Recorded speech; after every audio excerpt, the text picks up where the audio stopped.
আমি আসলে খুবই আনন্দিত আপনাদের মাঝে আসতে পেরে। কিছুদিন আগে আমি প্রথম যে বিসিবির বোর্ড মিটিং সেখানে অ্যাটেন্ড করি।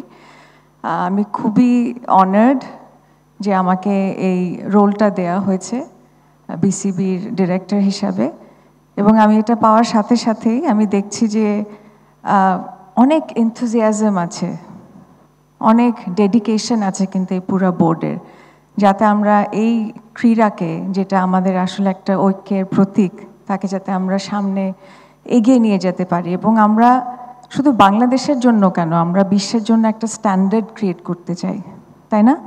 আমরা সবাই কিন্তু এখানে একত্রিত হয়েছি যাতে আমরা আমাদের যে মান আছে সেটাকে আমরা আরও বাড়াতে পারি। আপনারা যারা আছেন, আপনাদের চিন্তা থাকবে ক্রীড়াটাকে আমরা কি করে সামনে নিতে পারবো, আমাদের যে খেলোয়াড়রা আছে, এটা নারী হোক পুরুষ হোক, তাদেরকে আমরা কি করে right platform, right infrastructure, right training এবং রাইট যে মেন্টাল রেজিলিয়েন্সের জন্য যে ধরনের সিকিউরিটি, সেফটি এবং কন্ডিশনিং দরকার আছে, সেটা আমরা যাতে দিতে পারি।